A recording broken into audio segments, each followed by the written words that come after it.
Hello everyone, आप सभी का द पीएससी प्रिपरेशन पे स्वागत है। आज है 8 अक्टूबर 2025 और आज हम 8 अक्टूबर 2025 से बनने वाले सभी करंट अफेयर को कवर करेंगे। उससे पहले हम लास्ट क्लास का रिवीजन कर लेते हैं। लास्ट क्लास में हमने पढ़ा था कि हाल ही में किस देश के प्रधानमंत्री किर स्टारमर 2 दिवसीय भारत दौरे पे आ रहे हैं? ब्रिटेन। किस संस्थान में देश का पहला टीएसटीएल स्थापित किया गया है? आईआईटी मद्रास। मदरसा शिक्षा बोर्ड को 2026 से समाप्त करने वाला देश का पहला राज्य कौन बना है? Uttarakhand. Digital print combat uniform का डिजाइन किस संस्थान द्वारा किया गया? National institute of fashion technology. Indian mobile Congress 2025 का उद्घाटन किसके द्वारा किया जाएगा? नरेंद्र मोदी। पहली बार केंद्रीय मंत्री पीयूष गोयल किस देश की यात्रा पे गए हैं? कतर। किस देश के पीएम सेबेस्टियन लेकोकुन ने अपने पद से इस्तीफा दिया है? फ्रांस। इंग्लिश प्रीमियर लीग 2025 का ब्रांड एम्बेसडर किसे नियुक्त किया गया है? संजू सैमसन को। नाइजीरिया में आयोजित एविया पैरा बैडमिंटन चैंपियनशिप में प्रमोद भगत ने कितने गोल्ड मेडल जीते हैं? 3। कितने लोगों को नोबेल प्राइज इन मेडिसिन 2025 प्रदान किया गया? 3 लोगों को, मैरी ब्रूम को, फ्रेड रैम्सडेल एंड सिमोन सागागुची को। ये थे क्लास का रिवीजन। अब शुरू करते हैं हम आज की क्लास को। फर्स्ट क्वेश्चन है, किस राज्य सरकार द्वारा सरदार @150 अभियान का शुभारंभ किया गया है? दिल्ली द्वारा ये शुभारंभ किया गया है सरदार @150, क्योंकि 2025 में जो है सरदार वल्लभ भाई पटेल की जो है 150वीं बर्थ एनिवर्सरी है। लौह पुरुष सरदार वल्लभ भाई पटेल की 150वीं जयंती के अवसर पर दिल्ली सरकार द्वारा 150वां अभियान सरदार @150 अभियान का शुभारंभ किया गया है और इसमें जो नरेंद्र मोदी इसका मार्गदर्शन करेंगे और मुख्यमंत्री रेखा गुप्ता इसके नेतृत्व में ये आयोजन का अभियान का शुरुआत किया गया है, जिसका उद्देश्य कि राष्ट्रीय एकता, स्वच्छ यमुना और नशा मुक्त जीवन और जन भागीदारी का प्रतीक बनेगा। वल्लभ भाई पटेल की बात करें तो ये हमारे देश के फर्स्ट होम मिनिस्टर और डिप्टी प्राइम मिनिस्टर थे। इसके अलावा इनको सरदार का टाइटल जो है बरदोली सत्याग्रह जो 1928 में हुआ था वहाँ के औरतों वुमेन के द्वारा इनको दिया गया था। इसके अलावा इनको जो है सिविल सर्वेंट इंडिया के सिविल सर्वेंट का son of the Indian civil servant कहा जाता है। इसके अलावा इनके विजन की बात करें तो इनका विजन था एक भारत श्रेष्ठ भारत का विजन था। नेशनल यूनिटी डे इन्हीं के बर्थ एनिवर्सरी पे बनाया जाता है और स्टैचू ऑफ द यूनिटी जो गुजरात में जो दुनिया का सबसे बड़ा स्टैचू है वो इन्हीं के ऊपर बनाया गया है और जो है और इनको steel frame of the India का भी टाइटल दिया गया है। इसके अलावा जो आज़ादी के बाद जो कैबिनेट बनी थी उसमें उनको कौन-कौन सी जो मंत्रालय सौंपा गया था, इनको एडवाइजरी कमिटी जो थी फंडामेंटल राइट पे उसके हेड थे। इसके अलावा minority and tribal and excluded area जो थी उसकी कमिटी के हेड थे और प्रोविजनल कॉन्स्टिट्यूशन कमिटी के भी हेड थे। मेजर कंट्रीब्यूशन कहें तो इनका जो कंट्रीब्यूशन जो है खेड़ा का जो सत्याग्रह हुआ था 1918 और बरदौली सत्याग्रह 1928 मूवमेंट में इनका योगदान है। इसके अलावा जो इंडियन नेशनल कांग्रेस का जो 46 सेशन हुआ था 1931 में जो जब गांधी इरविन पैक्ट साइन हुआ था उस दौरान इन्होंने इसकी अध्यक्षता की थी और इसके अलावा उन्होंने जो आज़ादी के बाद 565 प्रिंसिपल स्टेट को इंडिया में मर्ज करवाया था। तो ये थे कुछ स्टैटिक जो है करंट अफेयर जो है ये सरदार वल्लभ भाई पटेल से रिलेटेड। नेक्स्ट क्वेश्चन है, किस मंत्रालय द्वारा पहला यूनिकॉर्न स्थापित किया जाएगा? इसका सही आंसर है डिफेंस मिनिस्ट्री द्वारा ये किया जाएगा। जो अभी जो है रक्षा नवाचार संवाद आईपीडीएक्स स्टार्टअप के हो रहा है और उसी में बातचीत के दौरान जो है जो रक्षा मंत्री राजनाथ सिंह ने कहा है कि देश का पहला रक्षा यूनिकॉर्न मतलब ऐसा स्टार्टअप जिसकी जो वैल्यू है $1 अरब से ऊपर होती है उसको यूनिकॉर्न कहते हैं और ये जल्दी डिफेंस सेक्टर द्वारा लाया जाएगा। डिफेंस से रिलेटेड अगर फैक्ट्स की बात करें जो हमने लास्ट क्लासेस में पढ़े हैं, पहला वो क्वेश्चन है कि भारतीय सेना द्वारा हैफा दिवस कब मनाया जाता है? 23 सितंबर को। किस संगठन द्वारा नया कमांड सेंटर निर्णय सहायता प्रणाली शुरू की गई है? बीएसएफ। नौसेना में शामिल किया गया दूसरा anti submarine warfare shallow water craft कौन है? Androth. Digital print combat uniform का डिजाइन किस संस्थान द्वारा किया गया है? निफ्ट। नेक्स्ट क्वेश्चन है, भारतीय सेना प्रमुख द्वारा किस अभिनेता और लेफ्टिनेंट कर्नल को सम्मानित किया गया है? इसका सही आंसर है मोहनलाल। भारतीय सेना प्रमुख ने मंगलवार को प्रसिद्ध अभिनेता और थल सेना के मानद अधिकारी लेफ्टिनेंट कर्नल मोहनलाल को समाज में उनके उत्कृष्ट योगदान और सशस्त्र बलों से सतत जुड़ाव के लिए सम्मानित किया गया है। और मोहनलाल जी को कर्नल पद जो है 2009 में भारतीय टेरिटोरियल आर्मी में मानद लेफ्टिनेंट कर्नल की उपाधि से दी गई थी।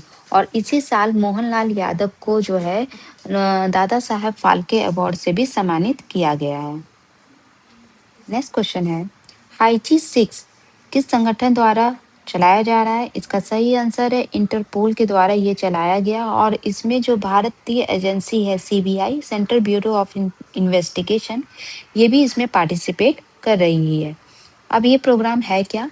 इस वैश्विक अभियान में जो है 40 देशों की भागीदारी देखी गई है, जिसमें फिशिंग, ऑनलाइन जितने भी जो रोमांस स्कैम, ये जितने भी जो क्राइम रिलेटेड होते हैं, जो क्रिमिनल जो गतिविधियां होती हैं उसको और जो मनी लॉन्ड्रिंग से रिलेटेड हो जाती हैं, उन सब चीज़ों को सॉल्व करने के लिए ये अभियान चलाया जा रहा है। नेक्स्ट क्वेश्चन है, किस संगठन द्वारा IRAS Indian radio software architecture को विकसित किया गया है? इसका सही आंसर है DRDO। DRDO द्वारा ये जो है सिस्टम जो है ये विकसित किया गया है।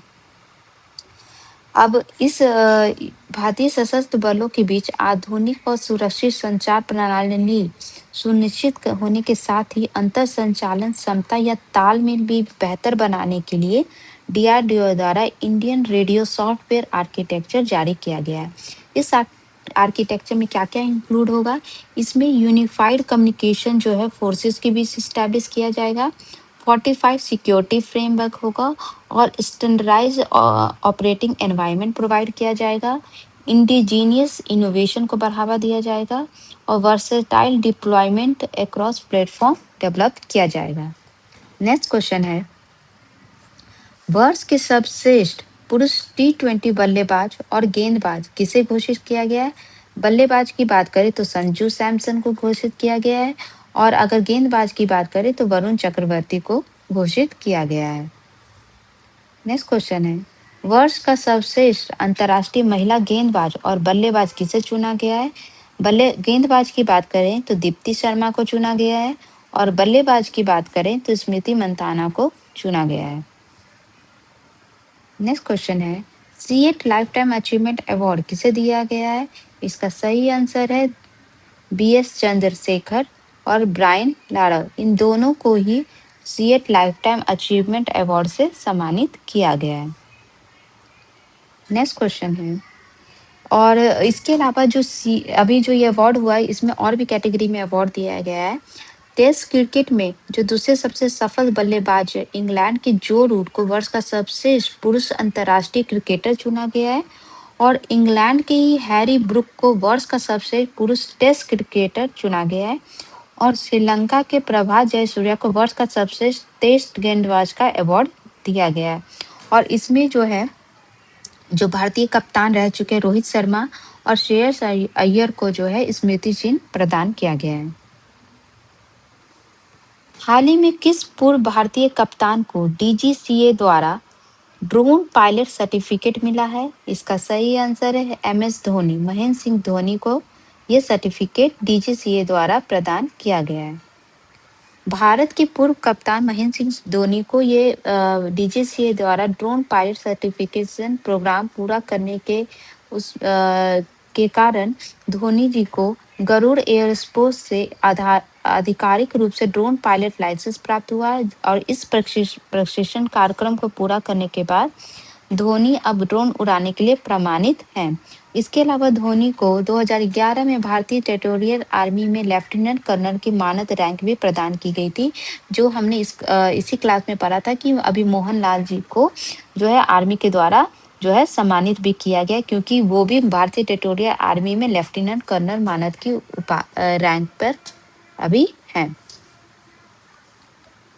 गेम से रिलेटेड प्रीवियस क्लास के सारे क्वेश्चन को अगर रिवीजन करें तो हमने पढ़ा था एशिया कप 2025 का खिताब भारत ने जीता था। वर्ल्ड पैरा एथलेटिक्स चैंपियनशिप 2025 में भारत के रिंकू हुडा के द्वारा F46 भाला फेंक प्रतियोगिता में स्वर्ण पदक जीता गया था। आईसीसी वुमेन वर्ल्ड कप का आयोजन इंडिया में किया जा रहा है। जापान 2025 का खिताब कार्लोस अल्कराज ने जीता। चाइना ओपन 2025 का खिताब जैनिक सिनर ने जीता है। टी20 रैंकिंग में अब तक के सर्वश्रेष्ठ रैंकिंग हासिल करने वाले भारतीय खिलाड़ी अभिषेक शर्मा हैं। और जो है मीराबाई चानू जी द्वारा इंडियन वुमेन वेट लिफ्टर द्वारा वर्ल्ड वेट लिफ्टिंग चैंपियनशिप में जो है रजत पदक जीता गया है। वर्ल्ड पैरा एथलेटिक्स चैंपियनशिप 2025 में प्रवीण कुमार ने लॉन्ग जंप में ब्रॉन्ज मेडल जीता है। स्पीड वर्ल्ड चैंपियनशिप 2025 में किरीश शर्मा ने 1000 मीटर स्केटिंग में गोल्ड मेडल जीता है। वर्ल्ड पैरा एथलेटिक्स चैंपियनशिप 2025 में भारत ने 22 मेडल जीते हैं और 10th पोजीशन पे है। और जो फर्स्ट पोजीशन पे है वो है ब्राजील। ये फर्स्ट पोजीशन पे है ब्राजील और ये कितने मेडल के साथ? 44 मेडल के साथ। चाइना ओपन ईरानी कप 2025 का खिताब विदर्भ ने जीता है। चाइना ओपन 2025 का खिताब अमांडा अनिसिमोवा ने जीता है। इंग्लिश प्रीमियर लीग 2025 का ब्रांड एम्बेसडर संजू सैमसन को घोषित किया गया है। और नाइजीरिया में आयोजित एविया पारा पैरा बैडमिंटन चैंपियनशिप में प्रमोद भगत ने 3 गोल्ड मेडल अपने नाम किए हैं। नेक्स्ट क्वेश्चन है, कितने लोगों को नोबेल प्राइज इन फिजिक्स 2025 प्रदान किया गया है? 3 लोगों को। 3 लोग हैं, जॉन क्लार्क को, माइकल एच देवरोट और जॉन एम मार्टिन्स। इन 3 लोगों को नोबेल प्राइज इन फिजिक्स 2025 प्रदान किया गया है। 2025 में भौतिकी का नोबेल पुरस्कार डिजिटल क्रांति की जनक माने जाने वाली किस फील्ड में दिया गया? क्वांटम मैकेनिक्स पर काम करने के लिए 3 वैज्ञानिकों को दिया गया है। और ये जो अवार्ड दिया जाता है Royal Swedish Academy for Science की तरफ से professor John Clarke, Michel H Devoret and John M Martinis को नोबेल दिए जाने की घोषणा की गई है। और तीनों ही ये वैज्ञानिक जो साइंटिस्ट हैं ये अमेरिका के हैं। और ये जो क्वांटम मैकेनिक्स होते हैं इसमें इलेक्ट्रिकल सर्किट में बड़े पैमाने पे मैक्रोस्कोपिक क्वांटम टनलिंग और ऊर्जा के स्तरों की खोज के लिए इनको ये प्रदान किया गया है। और कल हमने पढ़ा था कि नोबेल प्राइज इन मेडिसिन 2025 भी 3 लोगों को दिया गया था जिनका नाम था Mary Brunkow, Fred Ramsdell and Shimon Sakaguchi. अब हम रिवीजन करते हैं रिपोर्ट से रिलेटेड।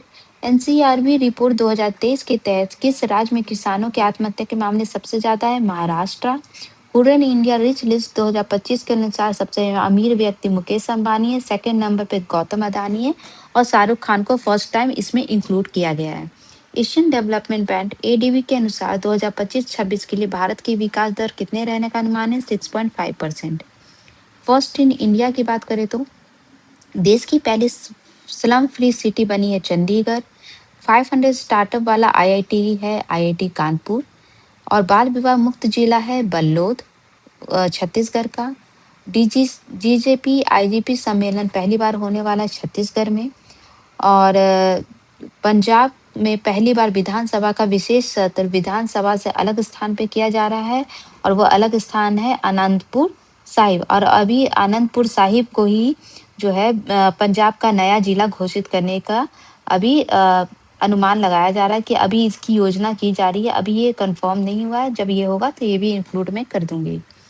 और एनसीईआरटी द्वारा स्वदेशी पे विशेष मॉड्यूल जारी किया गया है। आईआईटी मद्रास पहला ऐसा सेंटर जहां देश का पहला टीएसटीएल स्थापित किया जाएगा। और मदरसा शिक्षा बोर्ड को 2026 से समाप्त करने वाला देश का पहला राज्य उत्तराखंड होगा। और फर्स्ट इन वर्ल्ड की बात करें तो दुनिया का पहला स्वचालित 3 व्हीलर जो है स्वयं गति ओमेगा द्वारा लॉन्च किया गया है। और जो सारा मुलानी है उन्हें ये चर्च ऑफ इंग्लैंड का नेतृत्व करने वाली पहली महिला बनेंगी। ये थे आज की important current affair. I hope आपको क्लास अच्छी लगी हो। Thank you so much for watching my video.